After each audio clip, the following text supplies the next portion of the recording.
कहानी की शुरुआत होती है हमारे लड़के किम हानुल से, जिसे पूरे स्वैग के साथ स्टेज पर बुलाया जाता है, जैसे वही आज का मेन कैरेक्टर हो। वो इस पल का पूरी जिंदगी से इंतजार कर रहा था। एक ऑफिशियल उसे उसकी रैंक ई हंटर लाइसेंस देने के लिए आगे बढ़ता है और हानुल उसे ऐसे सलाम करता है जैसे कोई सैनिक अपना मेडल ले रहा हो। आखिर इतने समय तक लोगों की नजरों में लो रैंक वाला बेकार समझे जाने के बावजूद इस लड़के ने सच में जान लगा दी थी। मॉन्स्टर्स के बारे में जितनी भी जानकारी मिल सकती थी उसने सब कुछ पढ़ा, सीखा और याद किया। उसे लगा कि आखिरकार उसकी सारी मेहनत रंग ला रही है, लेकिन तभी किस्मत फिर से ऐसा मजाक करती है कि सीधा दिल पर लग जाता है। ऑफिशियल अचानक कहता है कि उससे गलती हो गई है और सबके सामने उसकी लाइसेंस फाड़ देता है। पता चलता है कि रैंक ई को तो ऑफिशियल हंटर माना ही नहीं जाता। बस इतनी सी बात और हानुल की पूरी दुनिया वन पल में बिखर जाती है। फिर ऑफिशियल कोल्ड चेहरे से समझाता है कि सिर्फ नॉलेज का कोई मतलब नहीं होता जब तक तुम्हारे स्टैट्स सही लेवल के न हो। ये शब्द हानुल के दिमाग में ऐसे बैठ जाते हैं कि वो उन्हें कभी भूल ही नहीं पाता। उसके मुंह से हल्की सी बद्दुआ निकल जाती है। 7 साल पहले उसने एक बार अपना ये सपना छोड़ दिया था और अब ऐसा लग रहा था कि उसका बैकअप करियर भी हाथ से निकलने वाला है। वो पूरी तरह परेशान हो चुका था क्योंकि जिस गेम ने अब तक उसका पेट भरा था वही हमेशा के लिए बंद होने वाला था। तभी स्क्रीन पर फाइनल नोटिस आता है कि गेम सर्वर्स हमेशा के लिए शट डाउन किए जा रहे हैं। उसकी साइड हसल एक मॉन्स्टर डिफेंस गेम की स्ट्रीमिंग थी जिसमें प्लेयर्स मॉन्स्टर्स को रिक्रूट करके दूसरे मॉन्स्टर्स से लड़वाते थे। सुनने में गेम आसान लगता था, लेकिन उसके अंदर स्ट्रैटेजी इतनी खतरनाक और उलझी हुई थी कि अच्छों के पसीने छूट जाए। यूनिट्स को अपग्रेड करना बहुत जरूरी था, लेकिन सक्सेस रेट इतनी खराब थी कि हर कोशिश दिल की धड़कन बढ़ा देती थी। और सबसे बड़ा दर्द, अगर एक बार भी कैरेक्टर मर गया तो अब तक की पूरी प्रोग्रेस एक झटके में खत्म। इसी वजह से हर कोई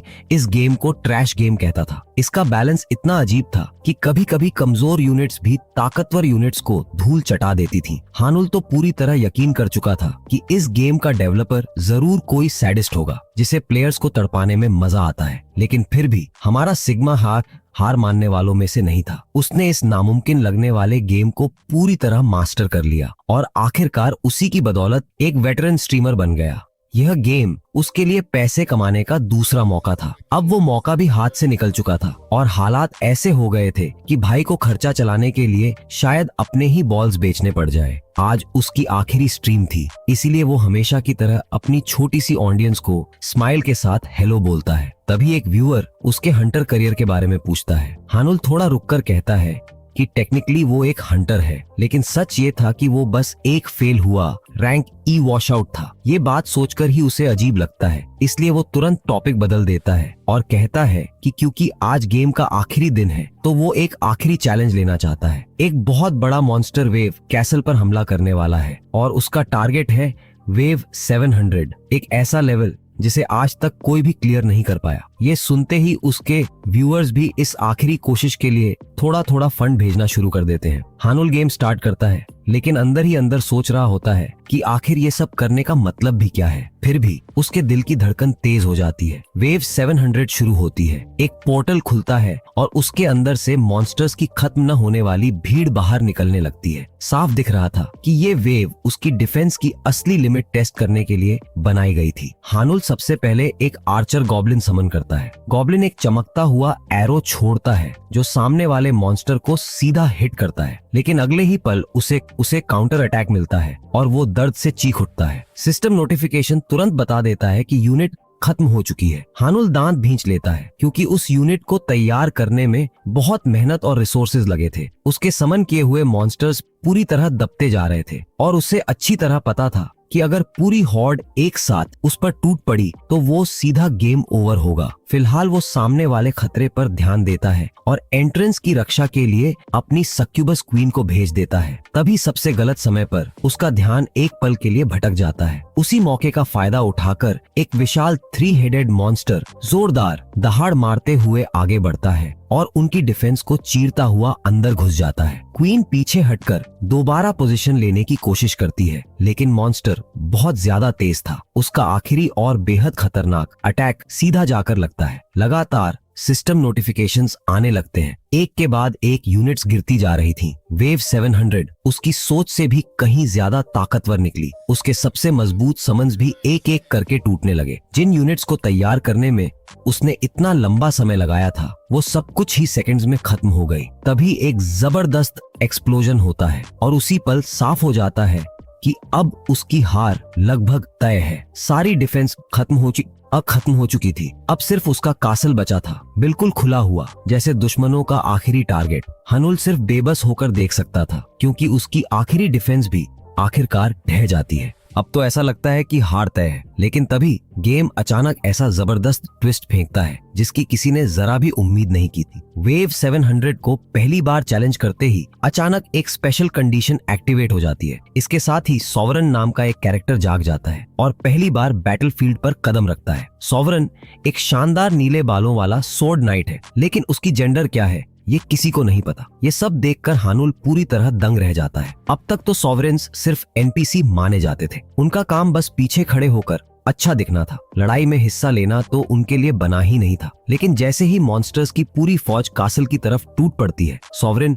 बिल्कुल गेट के सामने शांत खड़ा रहता है, जैसे उसे किसी बात की जरा भी चिंता न हो। फिर वो अपनी तलवार निकालता है और इतनी खूबसूरती और घातक अंदाज में वार करता है कि डिवाइन लाइट की एक चमकदार लकीर निकलती है, जो मॉन्स्टर्स को ऐसे चीरती चली जाती है जैसे कोई फ्रूट निंजा का ओवर पावर्ड वर्जन खेल रहा हो। हानुल, जिसने इस गेम को हजारों बार खेला है, वो भी सोवेरेन की इस जबरदस्त ताकत देखकर बस देखता ही रह जाता है। तभी मॉन्स्टर्स की एक और बड़ी वेव उनकी तरफ दौड़ती है। सॉवरेन हवा में छलांग लगाता है और फिर एक और रहस्यमयी चमकदार वार करता है, जो दुश्मनों की पूरी लाइन को पल भर में तबाह कर देता है। वो लगातार मॉन्स्टर्स पर हमला करता रहता है, जब तक कि पूरे मैदान में सिर्फ उनकी लाशों के ढेर ही नहीं बच जाते। हानुल की हैरानी का तो ठिकाना ही नहीं रहता, क्योंकि इसके साथ ही वेव 700 क्लियर हो जाती है। अपनी पूरी स्ट्रीमिंग करियर में वो यही सोचता रहा कि सॉवरेन्स का काम बस बैकग्राउंड में खड़े होकर अच्छे दिखना है, लेकिन ये तो पूरी तरह पागलपन निकला। ये सॉवरेन तो चलता फिरता चीट कोड है। तभी उसे एहसास होता है कि इस ऐतिहासिक जीत का जश्न मनाने के लिए उसके स्ट्रीम पर कोई व्यूअर बचा ही नहीं है। उसका स्ट्रीम बीच में ही क्रैश हो चुका था और चैट में सिर्फ एक अकेला व्यूअर बचा था। तभी वो रहस्यमयी व्यूअर अचानक उसे दिल से धन्यवाद देने लगता है। वो कहता है कि हानुल की वजह से आखिरकार उनका लॉर्ड जाग गया है और अब वो सब शांति से जी पाएंगे। हानुल को तो कुछ भी समझ नहीं आता। उसे लगता है कि ये इंसान आखिर कैसी अजीब बातें कर रहा है, लेकिन इसके बाद जो होता है वो तो उससे भी ज्यादा अजीब है। अचानक उसके कमरे के बीचों बीच एक रहस्यमयी पोर्टल खुल जाता है और उसके सामने एक होलोग्राफिक सिस्टम विंडो दिखाई देती है। उस पर लिखा होता है कि उसने एक नई स्किल अवेकन कर ली है। नई स्किल का नाम देखते ही उसे अपने पुराने टीचर्स की बातें याद आ जाती हैं। वो हमेशा कहते थे कि ई रैंक अवेकनर्स आमतौर पर डंजन्स में जिंदा नहीं बच पाते, लेकिन बहुत ही कम और किस्मत वाले लोगों के साथ ऐसा होता है कि उनकी जिंदगी में बाद में एक नई स्किल अवेकन हो जाती है। ये घटना इतनी रेयर होती है कि इसे रीअवेकनिंग कहा जाता है। जैसे ही हनुल को एहसास होता है कि उसे जिंदगी ने दूसरा मौका दिया है, उसके अंदर फिर से जोश भर जाता है। वो ठान लेता है कि इस बार वो हंटर की दुनिया में जबरदस्त वापसी करेगा। लेकिन तभी उसकी नजर अपने मेन स्टेटस विंडो पर पड़ती है और वो हैरान रह जाता है। रीअवेकनिंग होने के बावजूद उसके मेन स्टेटस में जरा सा भी बदलाव नहीं आया था। यही बात उसके मन में एक नई जिज्ञासा जगा देती है। तभी उसकी उम्मीद फिर से जिंदा हो जाती है, क्योंकि एक दूसरी नोटिफिकेशन उसके सामने आ जाती है, जिसमें उसकी नई स्किल की पूरी जानकारी होती है। वहां उसे 2 ऑप्शंस दिखाई देते हैं। पहला, डील विद द सोवेरेन, और दूसरा, कन्वर्स विद द सोवेरेन। उसे दोनों का मतलब तक नहीं पता, इसलिए बिना ज्यादा सोचे समझे वो अंदाजे से एक ऑप्शन चुन लेता है। वो डील विद द सोवेरेन पर क्लिक कर देता है, लेकिन स्किल एक्टिवेट होने से ठीक पहले उसके सामने एक चमकती हुई लाल वार्निंग आ जाती है। उसमें लिखा होता है कि इस स्किल को चलाने के लिए उसके पास जरूरी गोल्ड नहीं है, इसलिए कंडीशन पूरी नहीं हो सकती। ये देखकर हनुल पूरी तरह परेशान हो जाता है। अभी अभी उसे लगा था कि वो अपने सपने के एक कदम और करीब पहुंच गया है, लेकिन अगले ही पल ऐसा लगता है जैसे उसे 2 कदम पीछे धकेल दिया गया हो। तभी उसके मॉनिटर की हल्की रोशनी उसे एक नया आइडिया देती है। उसे याद आता है कि स्ट्रीम क्रैश होने से पहले चैट में एक अकेला व्यूअर बचा था, जो कुछ अजीब और रहस्यमयी बातें कर रहा था। हानुल फैसला करता है कि अब उसी से जवाब निकलवाएगा। जैसे ही वो अपनी स्ट्रीम दोबारा शुरू करता है, वही व्यूअर तुरंत ऑनलाइन आ जाता है। आसान रखने के लिए उसे व्यूअर 1 को ही कह लेते हैं। हानुल स्ट्रीम को लॉक कर देता है ताकि ये बातचीत सिर्फ उन दोनों के बीच रहे। फिर वो बिना समय बर्बाद किए सीधे वही सवाल पूछना शुरू कर देता है जिनके जवाब उसे हर हाल में चाहिए। उसे पूरा यकीन है कि रीअवेकनिंग शुरू होते ही व्यूअर 1 का सामने आना कोई इत्तेफाक नहीं था, इसलिए वो सीधा पूछ बैठता है, क्या तुम्हें मेरी रीअवेकनिंग के बारे में कुछ पता है? उसकी हैरानी का ठिकाना नहीं रहता क्योंकि व्यूअर 1 तुरंत हाँ में जवाब देता है। हानुल हमेशा से जानता था कि अवेकनिंग इंसानों के बस की बात नहीं होती, तो क्या स्क्रीन के उस पार बैठा यही रहस्यमयी शख्स उसकी रीअवेकनिंग की वजह है? वो अगला सवाल करता है, ये सब अचानक क्यों हुआ? आखिर कोई अनजान ताकत एक ऐसे गेमर की मदद क्यों करेगी जिसका करियर कब का खत्म हो चुका है? व्यूअर 1 बहुत शांत तरीके से जवाब देता है, सॉवरेन ने तुम्हें चुना है, बस इतनी ही बात है। और जहां तक इस बड़े एहसान की वजह की बात है, तो तुम वही इंसान हो जिसने सबसे पहले हमारे लॉर्ड को जगाया था। फिर वो हानुल को भरोसा दिलाता है कि अभी उसके दिमाग में जितने भी सवाल और उलझने हैं, समय के साथ उनका जवाब खुद मिल जाएगा और जो नई स्किल्स उसे मिली हैं, उन्हें बस उनके लॉर्ड की तरफ से एक थैंक यू गिफ्ट समझना चाहिए। हानुल अब पूछताछ बंद कर देता है और पूरा ध्यान इस बात पे लगा देता है कि इन नई स्किल्स का इस्तेमाल आखिर करना कैसे है। सबसे पहले वो कन्वर्स विद द सोवेरेन स्किल देखता है, लेकिन पता चलता है कि उस पर कूल डाउन लगा हुआ है, यानी उसे इस्तेमाल करने से पहले इंतजार करना पड़ेगा। वो ये बात मान लेता है, लेकिन फिर वो गुस्से में पूछता है कि दूसरी स्किल आखिर गोल्ड की वजह से लॉक क्यों है? ये सुनते ही व्यूअर 1 को अपनी गलती का एहसास होता है। बिना एक पल गंवाए वो सीधे हानुल के सिस्टम वॉलेट में 50 गोल्ड भेज देता है। अब जरूरी करेंसी मिल चुकी थी। हानुल आखिरकार अपनी नई स्किल्स को खुलकर आजमा सकता था और धीरे धीरे इस पूरे रहस्य की गुत्थी सुलझा सकता था। अपना काम पूरा होने के बाद व्यूअर 1 उसे अलविदा कहता है और स्ट्रीम से लॉग आउट कर जाता है। हानुल अब भी पूरी तरह उलझन में है। उसे तो यकीन ही नहीं हो रहा कि ये सब सच में हो रहा है। वो खुद को चुटकी काटकर भी देखता है, सिर्फ ये पक्का करने के लिए कि कहीं वो किसी बेवकूफी भरे हाइपर रियलिस्टिक ड्रीम में तो नहीं फंसा हुआ। फिर भी एक बात अब बिल्कुल साफ हो चुकी थी, उसकी दोबारा हुई अवेकनिंग कोई रैंडम एक्सीडेंट नहीं थी। इसके पीछे सीधे सीधे वही रहस्यमयी एंटिटी थी जिसे लॉर्ड कहा जाता था। तभी अचानक सिस्टम की एक नोटिफिकेशन बजी और उसे पता चला कि उसके अकाउंट में 50 गोल्ड जमा हो चुके हैं। यही नई करेंसी आखिरकार उसे अपनी स्किल डील विद द सोवेरेन इस्तेमाल करने का मौका देती है। अगले ही पल उसके सामने एक विशाल डिजिटल स्टोर खुल जाता है जिसमें खरीदने के लिए मॉन्स्टर्स की लंबी लिस्ट दिखाई देती है। वह अपना वॉलेट चेक करता है और समझ जाता है कि उसके पास मौजूद 50 गोल्ड में वह सिर्फ एक स्लेव गॉब्लिन ही खरीद सकता है। बाकी हर मॉन्स्टर की कीमत इतनी ज्यादा थी कि देखकर ही सिर चकरा जाए। सबसे महंगी कैरेक्टर खुद सोवेरेन थी जिसकी कीमत पूरे 11 डिजिट्स में थी। इतने लंबे नंबर्स देखकर ही उसके दिमाग का दही होने लगा। जाहिर सी बात थी, वह उसे अपनी टीम में जरूर शामिल करना चाहता था, लेकिन उसकी कीमत तो किसी नाइटमेयर से कम नहीं थी। हालांकि हानुल का ध्यान सिर्फ स्किल पर नहीं अटका था। असली हैरानी की बात यह थी कि यह पूरा सिस्टम विंडो बिल्कुल उसके गेम जैसा दिख रहा था। मॉन्स्टर्स के छोटे छोटे होलोग्राम जो अपनी प्राइस के साथ घूम रहे थे, लगभग मॉन्स्टर ब्लॉक मॉन्स्टर्स गेम की हूबहू कॉपी थे, बस कुछ मामूली डिफरेंसेस के साथ। गेम में वह जिन यूनिट्स का मालिक होता था उन्हें समन भी कर सकता था। इसलिए हानुल ने तुरंत अंदाजा लगा लिया कि अगर वही गेम मैकेनिक्स यहाँ भी लागू होते हैं तो वह असली दुनिया में भी अपने खरीदे हुए मॉन्स्टर्स को समन कर सकता है। उसके चेहरे पर हल्की सी शरारती मुस्कान आ गई। जब मेरे समन्स मेरे लिए लड़ सकते हैं तो मुझे खुद टॉप टियर हंटर बनने के लिए ताकतवर होने की क्या जरूरत है? तभी उसे गोल्ड कमाने का तरीका याद आया। MBM में प्लेयर्स के पास पैसे कमाने के सिर्फ 2 तरीके थे, या तो डंजन्स क्लियर करो या मॉन्स्टर्स का शिकार करके उनका लूट बेच दो। अगर वही गेम मैकेनिक्स इस दुनिया में भी काम करते हैं तो उसे भी गोल्ड कमाने के लिए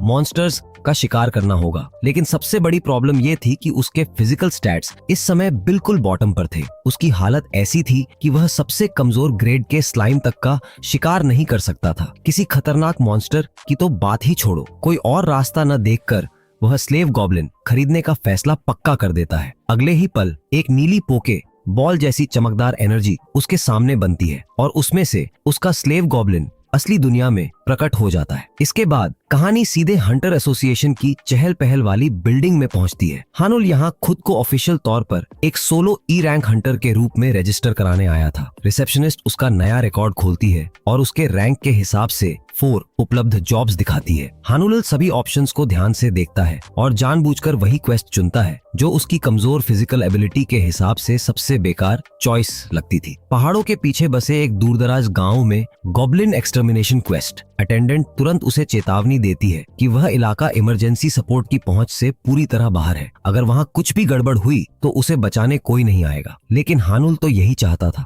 इस समय उसकी सबसे बड़ी प्रायोरिटी यही थी कि किसी भी कीमत पर वह किसी का भी ध्यान अपनी तरफ न खींचे।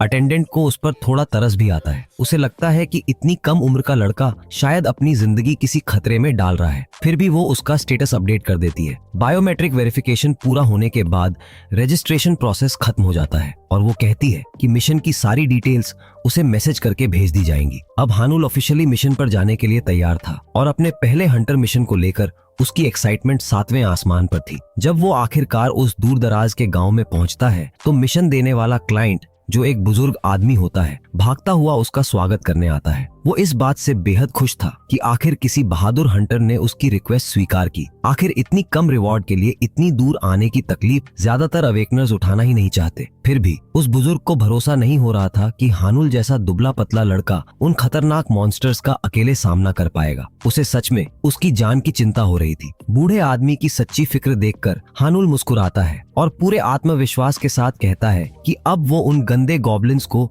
इस गांव पर और हमला नहीं करने देगा। इसके बाद वो जंगल के और अंदर बढ़ता है जहां गॉब्लिन्स का नेस्ट होने की बात कही गई थी, लेकिन वहां पहुंचकर उसके सामने एक बेहद अजीब नजारा आता है। जंगली और हिंसक दिखने की बजाय गॉब्लिन्स का पूरा ग्रुप एक छोटी सी नदी के किनारे आराम से बैठा पानी पी रहा था, बिल्कुल आम इंसानों की तरह। हानुल इस अजीब बात को ज्यादा सोचने की बजाय अपनी इन्वेंट्री खोलता है और अपनी नई फेमिलियर को बाहर निकालता है, जो इस समय एक छोटे से नीले ब्लॉब के रूप में आराम कर रही थी। फिर पूरे पोकेमॉन ट्रेनर वाले अंदाज में वो उस नीली पोकेबॉल जैसी चीज को पूरी ताकत से गॉब्लिन्स की तरफ फेंक देता है। वो स्फीयर जाकर सीधे गॉब्लिन्स के सामने गिरती है। 1/10 सेकंड तक कुछ भी नहीं होता, बिल्कुल कुछ भी नहीं। हानुल की हालत एकदम खराब हो जाती है। उसे लगता है कि उसकी पोकेबॉल ने काम ही नहीं किया। उधर गॉब्लिन समझ जाते हैं कि उनके सामने खड़ा इंसान दुश्मन है। अगले ही पल वो अपने नुकीले पंजे निकालते हैं और उसे टुकड़े टुकड़े करने के इरादे से उसकी तरफ दौड़ पड़ते हैं। हानुल जानता है कि अब उसके पास कोई दूसरा रास्ता नहीं बचा। वो भागने की बजाय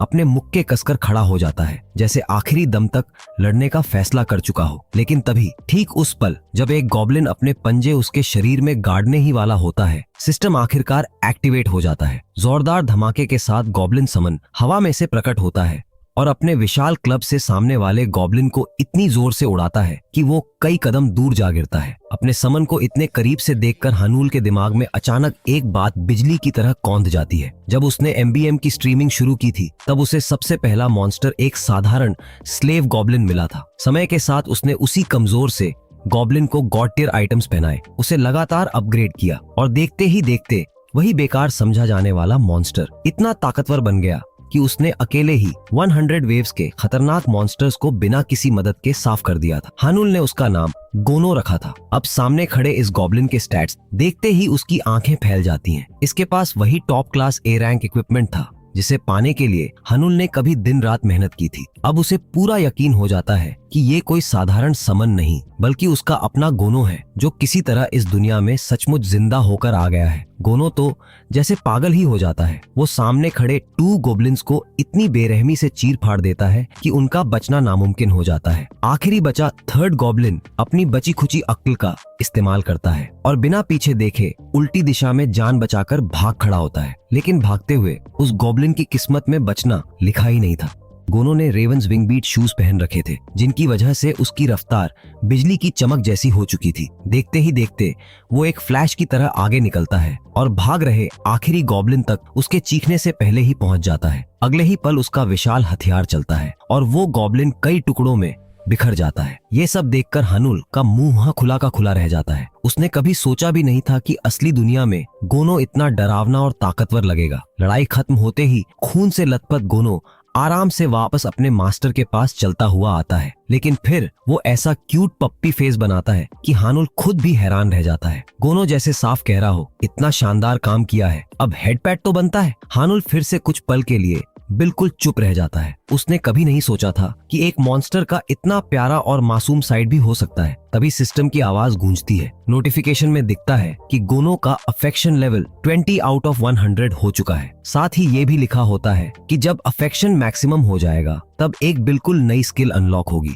जो हानुल कुछ देर पहले तक अपने समन को छूने में भी हिचकिचा रहा था। वही अब बिना 1 सेकंड सोचे घुटनों के बल बैठ जाता है और गोनो को ऐसे गले लगा लेता है जैसे सालों बाद अपना बिछड़ा हुआ भाई मिल गया हो। लेकिन अब वापस मिशन पर ध्यान देने का समय था। तभी हानुल की नजर एक बड़ी प्रॉब्लम पर पड़ती है। मरे हुए गॉब्लिन्स ने एक भी लूट नहीं गिराया था। उसके मन में तुरंत सवाल आता है, अगर लूट ही नहीं मिलेगा तो गोल्ड कैसे फार्म करूंगा। तभी गोनो बिना कुछ कहे खुद ही जवाब दे देता है। वो एक एक करके हर गॉब्लिन की लाश के पास जाता है, अपना हाथ उनके सीने के अंदर डालता है और वहां से हल्की नीली चमक वाली माना स्टोन्स निकाल लेता है। उसी समय पास में नीली रहस्यमयी एनर्जी से बना एक पोर्टल खुल जाता है। गोनो बड़ी आसानी से उन स्टोन्स को उसके अंदर फेंक देता है। अगले ही पल सिस्टम नोटिफिकेशन आता है कि उन 3 लो ग्रेड कोर्स के बदले 30 गोल्ड सीधे हानुल के अकाउंट में जमा हो गए हैं। अब सारी बात उसकी समझ में आ जाती है। इस दुनिया में मॉन्स्टर्स सीधे गोल्ड कॉइन्स नहीं गिराते, पहले उनकी माना स्टोन्स निकालनी पड़ती हैं और फिर उन्हें सिस्टम के जरिए एक्सचेंज करना होता है। इतनी जल्दी पूरा मैकेनिक समझ लेने पर हानुल खुशी खुशी गोनो के सिर पर फिर से प्यार से हाथ फेरता है। अब गोल्ड भी मिल चुका था, इसलिए वो हंटर एसोसिएशन को मिशन पूरा होने का सबूत देने के लिए गॉब्लिन्स के फिजिकल एविडेंस इकट्ठा करने ही वाला था। लेकिन तभी उसे एहसास होता है कि वो 3 गॉब्लिन्स तो बस शुरुआत थे। अचानक जंगल की गहराइयों से जोरदार धमाकों की आवाज गूंजने लगती है। हर गुजरते पल के साथ जमीन पहले से ज्यादा जोर से कांपने लगती है। विशाल पेड़ ऐसे टूटकर बिखर रहे थे जैसे किसी ने उन्हें तिनकों की तरह मसल दिया हो। और फिर जंगल के बीचों बीच एक विशालकाय दानव अपनी धमाकेदार एंट्री करता है। वो एक ऑग्र था। उसे देखते ही हानुल के मन में बस एक ही ख्याल आता है, मैंने आखिर ये मिशन लिया ही क्यों। इतना बड़ा ऑग्र तो सिर्फ बी रैंक गेट्स या उससे भी ऊपर वाले डंजन्स में मिलना चाहिए। उसका किसी ई रैंक क्वेस्ट जोन में होना बिल्कुल भी समझ में नहीं आता। लेकिन तभी हानुल की नजर उस ओगर की एक ऐसी खास बात पर पड़ती है जिसने उसे सोचने पर मजबूर कर दिया। वो विशाल ओगर जोर जोर से सांस ले रहा था और उसके पूरे शरीर पर ताजे गहरे जख्म थे। साफ दिख रहा था कि वो अभी कुछ ही देर पहले किसी बेहद खतरनाक लड़ाई से निकल कर आया है। लेकिन हानुल अच्छी तरह जानता था कि बॉस लेवल मॉन्स्टर को उसकी चोटें देखकर हल्के में लेना सबसे बड़ी बेवकूफी होगी। तभी सिस्टम की एक लाल वार्निंग उसके सामने चमक उठती है। उसमें दिखता है कि गोनो के समन का समय अब सिर्फ 3 मिनट्स ही बचा है। गोनो बिना जरा भी डरे आगे बढ़ जाता है। उसके सामने खड़ा ऑग्र उससे लगभग 4 टाइम्स बड़ा था, लेकिन उसके चेहरे पर डर का नामो निशान तक नहीं था। वो बस एक बार मुड़कर हानुल की तरफ देखता है, जैसे बिना कुछ कहे सिर्फ इतना पूछ रहा हो, मुझ पर भरोसा है ना। अगले ही पल गोनो अपने raven's wing beat shoes activate करता है और बिजली जैसी रफ्तार से सीधे ओगर की तरफ दौड़ पड़ता है। ओगर गुस्से से दहाड़ता है और जड़ से उखाड़े हुए एक विशाल पेड़ के तने को बेसबॉल बैट की तरह घुमाकर गोनो को उड़ाने की कोशिश करता है। लेकिन गोनो की स्पीड किसी और ही लेवल पर थी। वो एक लंबी छलांग लगाकर हवा में पहुंच जाता है, फिर बीच हवा में अपना संतुलन बनाकर अपनी रफ्तार को और भी ज्यादा बढ़ा देता है। अगले ही पल वो आसमान से गिरते हुए किसी उल्का पिंड की तरह सीधे ऑग्र के सिर की तरफ टूट पड़ता है। अपनी जान बचाने के लिए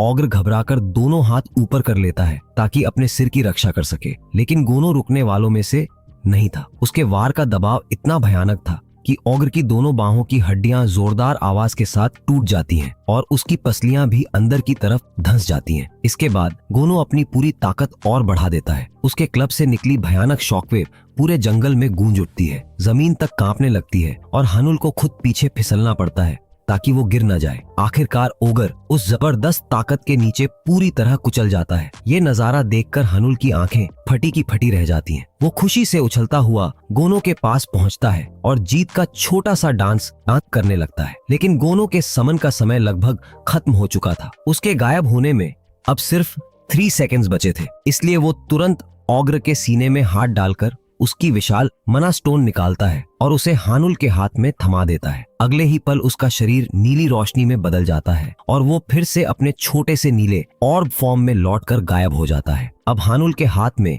एक बड़ी और बेहद हाई क्वालिटी माना कोर थी। तभी वही रहस्यमयी आर्केन पोर्टल फिर से खुल जाता है। हानुल बिना देर किए उस लो इंटरमीडिएट माना स्टोन को उसके अंदर डाल देता है। बदले में सिस्टम सीधे उसके अकाउंट में 100 गोल्ड जमा कर देता है। अब उसके पास कुल 130 गोल्ड हो चुके थे, लेकिन सिस्टम अभी भी उसे चौंकाना बाकी था, क्योंकि ये उसकी जिंदगी का पहला ऑफिशियल मॉन्स्टर किल था। इसलिए उसे रिवॉर्ड के तौर पर एक प्रीमियम गाचा टिकट मिलता है। इस टिकट की मदद से प्लेयर्स बेहद रेयर आइटम्स हासिल कर सकते थे। हालांकि हर पुराना प्लेयर जानता था कि इसकी ड्रॉप रेट ज्यादातर समय बेहद खराब होती है। जैसे ही हानुल उस टिकट को इस्तेमाल करता है, उसके सामने एक शानदार और खूबसूरत ट्रेजर चेस्ट प्रकट हो जाती है जो रहस्यमयी आइटम्स से भरी हुई थी। तभी सिस्टम उसे एक और हैरान कर देने वाली बात बताता है। गाचा से मिलने वाले गॉड टियर इक्विपमेंट सिर्फ उसके समन्स के लिए नहीं थे, वो उन्हें खुद भी पहन सकता था और अपनी बेहद कमजोर स्टैट्स को काफी बढ़ा सकता था। हानुल अभी अपनी इस नई ताकत की खुशी ठीक से मना भी नहीं पाया था कि अचानक जंगल में टहनियां टूटने की आवाज सुनाई देती है। वो तुरंत सतर्क हो जाता है। अगले ही पल पूरी तरह हथियारों से लैस अवेकनर्स का एक ग्रुप वहां पहुंच जाता है। ऐसा लग रहा था कि वो घायल ओगर का पीछा करते करते सीधे इसी जगह तक आ पहुंचे थे। घायल ओगर के छोड़े हुए निशान सच में उन्हें सीधे उसी जगह तक ले आते हैं, लेकिन एक छोटी सी दिक्कत थी। उनका टारगेट पहले ही मर चुका था। जैसे ही हानुल की नजर उस पूरे ग्रुप पर पड़ती है, उसका दिल बैठ जाता है। वो सामने खड़ी लड़की को तुरंत पहचान लेता है। वो थी युन सू ए, मशहूर पोंगबेक गिल्ड की टीम 2 की ताकतवर लीडर। हानुल को एक ही पल में समझ आ जाता है कि कुछ देर पहले ओगर से लड़ने वाले यही लोग थे। उन्होंने ओगर को बुरी तरह घायल तो कर दिया था, लेकिन वो किसी तरह वहां से भाग निकला था और अब उसकी लाश हानुल के सामने पड़ी थी। किसी बड़े गिल्ड के सामने उनके शिकार का मामला पड़ जाए, इससे ज्यादा मुसीबत और क्या हो सकती थी। हानुल चुपचाप वहां से निकलने की कोशिश करता है, लेकिन तभी SUA तेज आवाज में उसे रुकने का आदेश देती है। अगले ही पल उसकी टीम चारों तरफ फैलकर हानुल को पूरी तरह घेर लेती है। अपना परिचय देने के बाद सुए सख्त लहजे में बताती है कि वो अजीब ओग्र उनके मिशन का टारगेट था। उसके चेहरे से साफ पता चल रहा था कि वो इस बात से बिल्कुल खुश नहीं थी कि किसी और ने उनका शिकार खत्म कर दिया। माहौल इतना तनाव भरा हो जाता है कि हानुल खुद भी समझ नहीं पाता कि अब क्या करे। सुए एक बार ओगर की लाश को देखती है, फिर हानुल की तरफ नजर घुमाती है। उसके मन में बस एक ही सवाल था, आखिर इस लड़के ने इस मॉन्स्टर को अकेले कैसे मार दिया। ओगर पहले से घायल जरूर था, लेकिन फिर भी उसे हराना आसान नहीं था। आखिर उनकी टीम के 3B रैंक हंटर्स भी पूरी ताकत लगाने के बावजूद उसे खत्म नहीं कर पाए थे। इसी बात से वो अपने मन में एक नतीजे पर पहुंचती है। उसके हिसाब से हानुल कम से कम एक A रैंक हंटर तो जरूर होगा। यही सोचकर उसका रवैया थोड़ा बदल जाता है। वो अपना हाथ आगे बढ़ाती है और फिर से शांति से अपना परिचय देती है। मैं सुए हूँ पोंगबेक गिल्ड से। असल में वो जानना चाहती थी कि उसके सामने खड़ा इंसान आखिर है कौन। हानुल भी बिल्कुल शांत रहते हुए अपना परिचय दे देता है, लेकिन तभी सुए को एक ऐसी बात महसूस होती है जिससे वो खुद चौंक जाती है। उसे एहसास होता है कि एक आर्केंगल की दिलचस्पी इस लड़के में है। यही बात उसे अंदर ही अंदर परेशान करने लगती है। वो चाहे जितना सोच ले, उसे समझ ही नहीं आता कि इतने साधारण दिखने वाले लड़के में आखिर ऐसी क्या खास बात है। उसकी जिज्ञासा बढ़ जाती है, इसलिए वो सीधे पूछ बैठती है, क्या तुमने उस ओगर को अकेले मारा। हानुल बस छोटा सा जवाब देता है और मान लेता है कि हाँ, उसने ही उसे खत्म किया। ये सुनकर सुए और भी सतर्क हो जाती है। उसे लगने लगता है कि ये लड़का जरूर कुछ छिपा रहा है। फिर वो बताती है कि ओगर से पहली लड़ाई उनकी टीम ने की थी और वो खुश है कि हानुल ने उसे किसी गांव या इंसान को नुकसान पहुंचाने से पहले रोक दिया। हानुल बस मुस्कुराकर कह देता है, बस किस्मत अच्छी थी। लेकिन सुए इतनी आसानी से मानने वालों में से नहीं थी। वो अच्छी तरह जानती थी कि सिर्फ किस्मत के भरोसे कोई ओग्र नहीं मरता। अब उसे हानुल पर पूरा शक होने लगता है। फिर भी वो एक ऐसा फैसला लेती है जिसकी किसी ने उम्मीद नहीं की थी। वो कहती है कि ओग्र को मारने का पूरा रिवॉर्ड हानुल को ही मिलेगा, यानी पोंगबेक गिल्ड खुद उससे संपर्क करेगा और उसके हिस्से की पूरी पेमेंट उसे देगा। ये सुनकर हानुल भी हैरान रह जाता है। उसे यकीन ही नहीं होता कि इतने बड़े गिल्ड के लोग अपनी ही हंट का रिवॉर्ड उसे देने को तैयार हैं। लेकिन सुए इतनी सीधी भी नहीं थी। वो तुरंत एक शर्त भी रख देती है। असल में उसके मन में शुरू से एक सवाल था जिसका जवाब उसे चाहिए था। हानुल को पहले ही अंदाजा था कि इतनी अच्छी डील बिना किसी कीमत के नहीं मिलने वाली, लेकिन अगले ही पल सुए बड़ी सहजता से अपना फोन उसकी तरफ बढ़ा देती है। ये नजारा इतना मजेदार था कि जैसे कोई छोटी सी शर्मीली लड़की अपने क्रश से उसका नंबर मांगने की हिम्मत जुटा रही हो। खुद सुए भी नंबर मांगते वक्त थोड़ी घबरा जाती है और उधर हमारा सीधा साधा हानुल, उसे तो अब तक समझ ही नहीं आ रहा था कि आखिर चल क्या रहा है। इसके बाद कहानी सीधे उस पल पर पहुंचती है जहां हानुल फिर से गांव के उस बुजुर्ग अंकल से मिलता है। अपनी और पूरे गांव की जान बचाने के लिए वो बुजुर्ग उसका दिल से शुक्रिया अदा करते नहीं थकता। हानुल बस इतना कहता है कि उसे खुशी है कि अब गांव वालों के लिए पहाड़ तक जाने का रास्ता सुरक्षित हो गया है। बातों बातों में उसे पता चलता है कि इतने समय से ये लोग कितनी मुश्किलों में अपनी जिंदगी गुजार रहे थे। गांव का मुखिया उसका एहसान चुकाना चाहता है। तभी हानुल को एक बात याद आती है। वो काफी समय से मशहूर ट्रेनिंग मॉन्यूमेंट का लोकेशन जानना चाहता था। बुजुर्ग मुस्कुराते हुए उसे नीचे जाने वाले एक रास्ते की तरफ इशारा करते हैं और कहते हैं कि उसी रास्ते के आखिर में उसे वो जगह मिल जाएगी। साथ ही वो हंसते हुए ये भी बताते हैं कि उस रास्ते पर चलने वालों की किस्मत भी चमक जाती है। हानुल हल्का सा मुस्कुरा देता है। वैसे तो उसे ऐसी अंधविश्वास वाली बातों पर ज्यादा भरोसा नहीं था, लेकिन उसका मूड पहले से ही अच्छा था। चलते चलते वो अपना गाचा ट्रेजर चेस्ट भी बाहर निकाल लेता है। उसके मन में एक ही बात थी, अगर किस्मत सच में साथ देती है तो चेस्ट खोलने से पहले इससे बेहतर मौका नहीं मिलेगा। तभी उसका फोन बज उठता है। मैसेज फिर से SUA का था। वो ओगर के रिवॉर्ड की पेमेंट अरेंज करने के लिए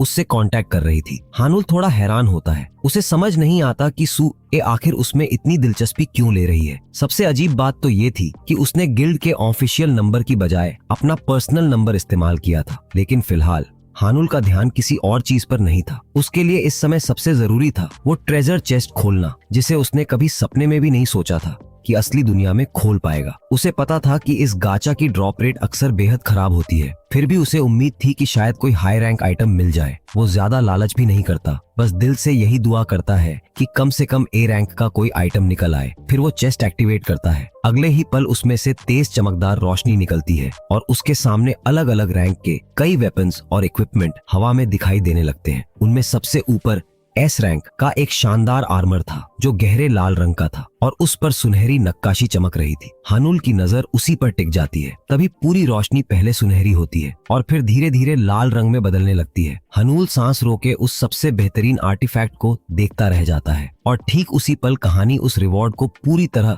दिखाए बिना आगे बढ़ जाती है। घर लौटने के बाद हानुल चुपचाप बैठकर अब तक हुई सारी घटनाओं के बारे में सोचने लगता है। अब गोल्ड कमाने का तरीका तो उसे मिल चुका था, लेकिन उसके सामने एक नई परेशानी खड़ी थी। उसे समझ नहीं आ रहा था कि अपने मॉन्स्टर्स को आगे कैसे बढ़ाए और सिस्टम आखिर किस नियम पर काम कर रहा है। जब वो अपने मॉन्स्टर लिस्ट को खोलता है तो उसमें उसे गॉब्लिन फाइटर हायर करने का ऑप्शन दिखाई देता है, लेकिन उसके साथ साथ एक और नाम देखकर उसकी आंखें फैल जाती हैं। ऑग्र बर्सर्कर। एक सामान्य गॉब्लिन फाइटर को हायर करने के लिए सिर्फ 70 गोल्ड चाहिए थे, इसलिए उसमें कोई दिक्कत नहीं थी। लेकिन ओगर बर्सर्कर की कीमत पूरे 420 गोल्ड थी। इतनी बड़ी रकम उसके पास दूर दूर तक नहीं थी, फिर भी वो मॉन्स्टर हायर लिस्ट में मौजूद था। तभी अचानक हानुल के दिमाग में पूरी बात साफ हो जाती है। सिस्टम उसे सिर्फ वही मॉन्स्टर्स हायर करने देता है जिन्हें वो खुद अपने हाथों से मार चुका हो। अगर यही रूल है तो फिर गोब्लिन्स और ऑग्र ही अनलॉक होना बिल्कुल समझ में आता है, चाहे उनकी कीमत में कितना भी फर्क क्यों ना हो। यानी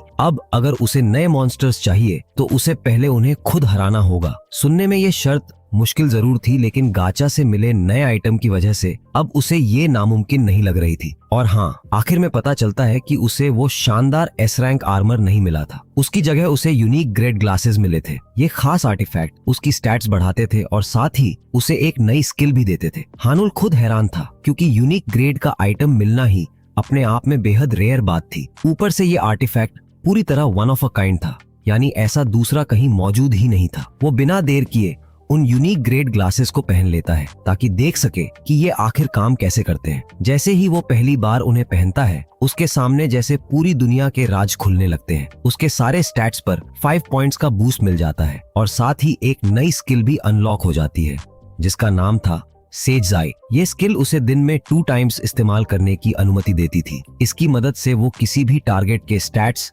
एबिलिटीज और स्किल्स की जानकारी देख सकता था। आसान भाषा में कहें तो ये एक तरह की अप्रेजल या स्कैनिंग स्किल थी। हानुल इस जबरदस्त स्टैट बूस्ट से बेहद खुश हो जाता है और स्किल का इफेक्ट देखकर तो उसकी आंखें ही चमक उठती हैं। उसके मुंह से बस एक ही बात निकलती है, ये तो सच में पागलपन है। स्किल की पूरी जानकारी पढ़ने के बाद वो सोचने लगता है कि मौका मिलते ही इसे किसी मॉन्स्टर पर इस्तेमाल करके देखेगा कि ये असल में कितनी सही जानकारी देती है। लेकिन उससे भी ज्यादा जरूरी बात ये थी कि फिलहाल उसे ठीक इसी तरह के आइटम की जरूरत थी। अगर वो मॉन्स्टर्स के सही स्टैट्स पहले से देख पाएगा तो उनका शिकार करना पहले से कहीं ज्यादा आसान हो जाएगा। ग्लासेस उतारने के बाद भी उसके मन में एक सवाल बार बार घूमता रहता है, आखिर सिस्टम उसी पर इतना मेहरबान क्यों है? उसे ही ये सब रेयर आइटम्स और पावर्स क्यों मिल रही हैं? वो जितना सोचता उतना ही उलझता जाता है। तभी अचानक सिस्टम उसके सामने एक लाल वार्निंग चमका देता है। उसमें आने वाली वेव के बारे में अलर्ट दिया जाता है। सिस्टम लगातार एक के बाद एक नोटिफिकेशंस भेजने लगता है, जैसे उसे किसी भी कीमत पर तैयार रहने की चेतावनी दे रहा हो। हानुल घबराकर स्क्रीन की तरफ देखता है और अगले ही पल उसका चेहरा सफेद पड़ जाता है। उसे पता चलता है कि गेम में अब एक नई 700 फर्स्ट वेव शुरू होने वाली है और उसके शुरू होने में सिर्फ 10 मिनट्स बचे हैं। हानुल के तो होश ही उड़ जाते हैं। उसे समझ ही नहीं आता कि इतनी कम देर में अपनी डिफेंस कैसे तैयार करे। उसके दिमाग में बस एक ही तस्वीर घूम रही थी, मॉन्स्टर्स की अनगिनत फौज जो वेव शुरू होते ही उस पर टूट पड़ेगी। उसे ऐसा महसूस होता है जैसे कोई लेवल 1 का प्लेयर सीधे फाइनल बॉस से लड़ने जा रहा हो। डर के मारे उसका आत्मविश्वास हिल जाता है। वो मन ही मन सोचता है कि काश इस वेव को मना करने का कोई तरीका होता, लेकिन सिस्टम तुरंत एक और वार्निंग दिखाता है। अगर वो मॉन्स्टर इन्वेजन को रोकने में नाकाम रहा तो कैसल ऑफ इल्यूजन्स पूरी तरह नष्ट हो जाएगा, और अगर कैसल खत्म हुआ तो उसके पास मौजूद सारी पावर्स भी हमेशा के लिए गायब हो जाएंगी। लेकिन असली डर तो अभी बाकी था। अगले ही पल सिस्टम उसे भविष्य की एक झलक दिखाता है। उसके सामने पूरे शहर जलते हुए दिखाई देते हैं। हर तरफ तबाही, आग और बर्बादी फैली हुई थी। वेव शुरू होने में अब ज्यादा समय नहीं बचा था और हानुल बार बार यही सोच रहा था कि आखिर वो उन मॉन्स्टर्स को रोकेगा कैसे। उसके सामने वही नीला पोर्टल घूमने लगता है, बिल्कुल वैसा ही जैसा एमबीएम गेम में दिखाई देता था। लेकिन उसे समझ नहीं आता कि उसे इस सब में जबरदस्ती क्यों शामिल किया जा रहा है। सबसे डरावनी बात तो ये थी कि अगर वो हार गया तो सिर्फ उसकी नहीं, पूरी दुनिया की तबाही तय थी। ये सजा किसी भी हिसाब से पागलपन से कम नहीं थी। लेकिन सिस्टम ने अपना फैसला सुना दिया था। 10 मिनट्स बाद वेव हर हाल में शुरू होगी। हानुल समझ जाता है कि अब ज्यादा सोचने का समय नहीं है। अगर कुछ करना है तो अभी करना होगा। वो खुद को संभालता है और एक ही गोल तय करता है, किसी भी कीमत पर मॉन्स्टर्स को कासल तक नहीं पहुंचने देना। आखिर एमबीएम हमेशा से एक डिफेंस गेम ही रहा है, जहां असली मकसद मॉन्स्टर्स को कैसल पर हमला करने से रोकना होता है, बिल्कुल एक टावर डिफेंस गेम की तरह। लेकिन इस गेम की डिफिकल्टी इतनी ज्यादा थी कि सिर्फ ताकत से कुछ नहीं होता था। यहाँ जीतने के लिए सबसे जरूरी चीज थी सही स्ट्रेटेजी, सही समय पर सही मॉन्स्टर्स को समन करना और कासल की अलग अलग डिफेंसिव स्ट्रक्चर्स के साथ कई तरह के आइटम्स का समझदारी से इस्तेमाल करना। इन सारी चीजों को सही तरीके से मिलाकर हर सिचुएशन के लिए सबसे बेहतरीन स्ट्रेटजी और टैक्टिक्स तैयार करनी पड़ती है। यही इस गेम का असली रूल था। हानुल के सामने मौजूद पूरा कंट्रोल पैनल अब बिल्कुल टच स्क्रीन की तरह काम कर रहा था। सबसे पहले वो अपना मॉन्स्टर इन्वेंटरी खोलता है ताकि देख सके कि वेव के लिए उसके पास क्या क्या अवेलेबल है। वहाँ उसे पता चलता है कि उसके पास कुल 5 डिप्लॉयबल मॉन्स्टर्स हैं। उनमें 4 गॉब्लिन्स और 1 ओगर था। ये देखकर वो थोड़ा हैरान होता है, क्योंकि इस मोड में बिना उन्हें हायर किए भी वो सीधे इन मॉन्स्टर्स का इस्तेमाल कर सकता था। फिर उसके मन में एक और ख्याल आता है, क्या मैं सॉवरेन को भी बुला सकता हूँ? लेकिन जब वो कोशिश करता है तो सिस्टम साफ बता देता है कि फिलहाल सॉवरेन अवेलेबल नहीं है। इसके बाद हानुल सोचता है कि जो गोल्ड उसने जमा किया है उससे कुछ और मॉन्स्टर्स हायर कर ले। लेकिन जैसे ही वो ऐसा करने की कोशिश करता है, सिस्टम उसे रोक देता है। वेव की नोटिफिकेशन आने के बाद किसी भी तरह का बदलाव करना मना था। अब तो हानुल को सच में लगने लगता है कि ये सिस्टम जानबूझकर उसके खिलाफ खेल रहा है। तभी उसे आने वाली 700 फर्स्ट वेव की पूरी जानकारी दिखाई देती है। इस वेव का लीडर था काउंट गुलार और उसके साथ थी उसकी एलीट आर्मी, जिसे ड्रैगन चिल्ड्रन कहा जाता था। काउंट गुलार खुद पूरे 6 स्टार मॉन्स्टर के लेवल का था और उसके साथ 61 ड्रैगन्स की सेना भी थी। ये देखकर हानुल का गला सूख जाता है। 6 स्टार मॉन्स्टर से लड़ना कोई मजाक नहीं था। इस गेम में स्टार रैंक ही किसी मॉन्स्टर की असली ताकत और पोटेंशियल दिखाती थी। अगर 2 मॉन्स्टर्स के स्टार रैंक में बहुत बड़ा फर्क हो तो कमजोर वाला लगभग बिना लड़े ही हार जाता है। और सबसे बड़ी मुसीबत ये थी कि हानुल को अपने 1 स्टार मॉन्स्टर्स की छोटी सी टीम के साथ एक 6 स्टार बॉस का सामना करना था। वो चाहे कुछ भी कर ले, नतीजा तो पहले से साफ दिख रहा था। शायद एक अकेला ड्रैगन ही उसकी पूरी टीम को खत्म कर देता। उसके पास न तो और गोल्ड था, न नए मॉन्स्टर्स और न ही कोई आसान रास्ता। तभी अचानक सिस्टम उसे एक स्पेशल एडवांटेज देता है। उसे 1 डिफेंसिव स्ट्रक्चर और 1 आइटम चुनने का मौका मिलता है, जिनका इफेक्ट उसकी पूरी आर्मी पर लागू होगा। पहली नजर में ये मदद अच्छी लग सकती थी, लेकिन हानुल तो उल्टा चिढ़ जाता है। उसे गुस्सा आता है कि सिस्टम सच में सोचता है कि सिर्फ इतनी सी मदद से वो ये नामुमकिन स्टेज क्लियर कर देगा। हालात चाहे जितने भी बुरे हों, हानुल अच्छी तरह जानता था कि अब जो कुछ उसके पास है उसी से काम चलाना पड़ेगा। आखिर वो इस बदनाम और बेरहम गेम का वेटरन था। वो तुरंत पूरे बैटलफील्ड को ध्यान से देखने लगता है और अपने सालों के एक्सपीरियंस के दम पर एनवायरनमेंट का इस्तेमाल करके स्ट्रैटेजी बनाना शुरू कर देता है। टाइमर में अब सिर्फ 8 मिनट्स बचे थे। हनुल बिजली की रफ्तार से हर डिटेल पर काम करने लगता है। वो हर छोटी बड़ी चीज, हर रास्ता, हर स्ट्रक्चर और हर पॉसिबल मूव को ध्यान में रखकर अपनी पूरी प्लानिंग तैयार करता है। सारी तैयारी पूरी हो चुकी थी। फिर घड़ी में 0 बजता है और हानुल पूरी तरह तैयार होकर आने वाली वेव का सामना करने के लिए खड़ा हो जाता है। अगले ही पल वेव शुरू हो जाती है। आसमान अचानक अनगिनत वाइवर्न्स से भर जाता है। उनकी संख्या इतनी ज्यादा थी कि जैसे पूरा आसमान ही गायब हो गया हो। उनका एक ही टारगेट था, कासल। पूरी सेना की अगुवाई खुद काउंट गुलार कर रहा था। वेव शुरू होते ही सारे वाइवर्स पूरी ताकत से कैसल के चारों तरफ बनी बैरियर पर टूट पड़ते हैं। वो लगातार उसे तोड़ने की कोशिश करते हैं ताकि अंदर घुस सके, लेकिन बैरियर जरा भी नहीं टूटती। ये देखकर काउंट गुलार खुद चिढ़ जाता है। वो अपने मॉन्स्टर्स की नाकामी देखकर गुस्से से भर उठता है। फिर और भी ज्यादा वाइवर्स मिलकर उस मजबूत डिफेंस को तोड़ने की कोशिश करते हैं, लेकिन उन्हें क्या पता था कि ये सब हानुल की पहले से बनाई हुई स्ट्रैटेजी का ही हिस्सा था। सबसे पहले हनुल ने इन्फिनिट बैरियर पर्क इस्तेमाल किया, जिससे कासल की डिफेंस किसी भी अटैक के खिलाफ 100 तक बढ़ गई। ये इन्फिनिट बैरियर लगभग अटूट थी, लेकिन इसके साथ एक खास शर्त भी जुड़ी हुई थी। इसे तभी इस्तेमाल किया जा सकता था जब प्लेयर के सामने मौजूद मॉन्स्टर्स की रैंक 2 स्टार से नीचे हो। लेकिन हानुल की सारी कोशिशों के बावजूद अचानक एक वाइवरन तेजी से उड़ता हुआ आता है और अपने मुंह से आग का भयानक हमला कर देता है। उस जबरदस्त वार से बैरियर को डैमेज पहुंचता है और वो पल भर के लिए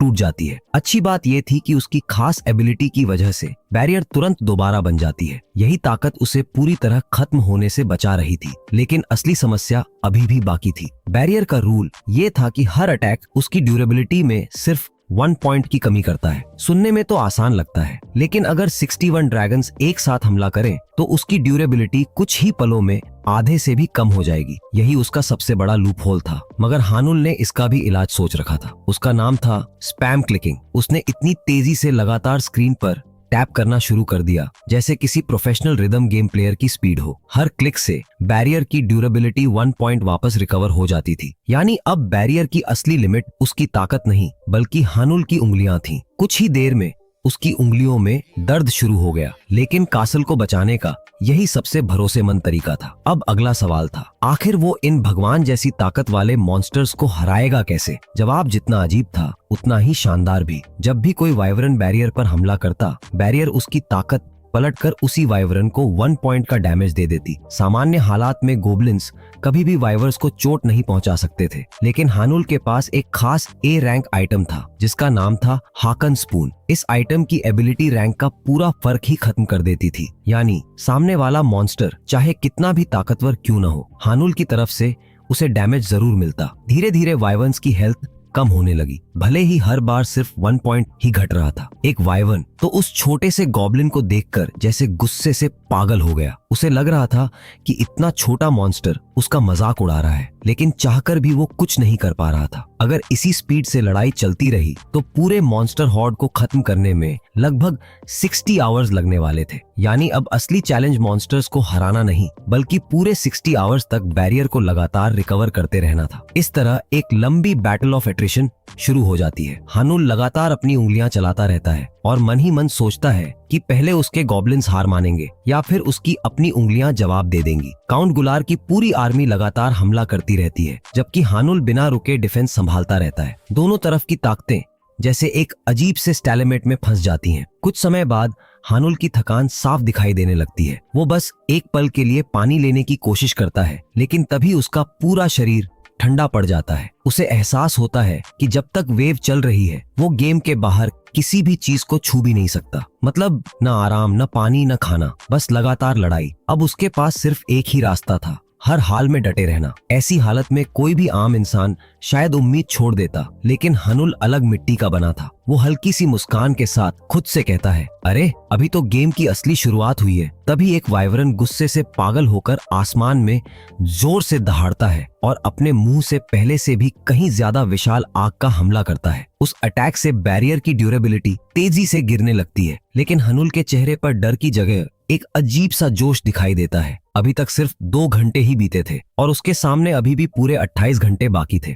अगर वो जरा भी चूका तो सिर्फ उसकी हार नहीं होगी, पूरी दुनिया तबाही में डूब जाएगी। अब हानुल पूरी तरह गेमर गॉड मोड में चला जाता है। वो हालात को जैसा है वैसा स्वीकार करता है। देखते ही देखते 12 बेहद दर्दनाक घंटे गुजर जाते हैं, लेकिन वो अभी भी आधे रास्ते तक भी नहीं पहुंचा था। उसे अच्छी तरह पता था कि समय के साथ डैमेज जमा होता जाएगा और देर सबेर हालात उसके खिलाफ जा सकते हैं। फिर भी उसके गॉब्लिन्स लगातार ड्रैगन्स की हेल्थ थोड़ा थोड़ा कम करते रहते हैं। आखिरकार 2 वाइवर्न्स गिर जाते हैं, लेकिन बाकी पूरी सेना अब भी डटी रहती है। फिर भी हानुल इस प्रोग्रेस से खुश था। उसे बस यही स्ट्रैटेजी बनाए रखनी थी। कुछ देर बाद 3 और मॉन्स्टर्स भी ढेर हो जाते हैं। उसकी हिम्मत अब भी नहीं टूटती। पूरा 1 डे बीत जाता है और तब तक वो सिर्फ 10 मॉन्स्टर्स को हरा पाया था। फिर ये संख्या बढ़कर 12 हो जाती है। इसी दौरान कुछ वाइवर्स दोबारा बैरियर को तोड़ने की कोशिश करते हैं, लेकिन उसी लड़ाई में 2 हाफ ड्रैक्स भी मारे जाते हैं। अब काउंट गुलार को भी महसूस होने लगता है कि उसकी सेना धीरे धीरे खत्म हो रही है। एक एक करके और वाइवर्स गिरने लगते हैं। हाफ ड्रैग्स भी लगातार मरते जाते हैं। लंबी और थका देने वाली लड़ाई के बाद आखिर ऐसा समय आता है जब दुश्मनों की पूरी फौज में सिर्फ कुक और 2 मॉन्स्टर्स ही बचे रह जाते हैं।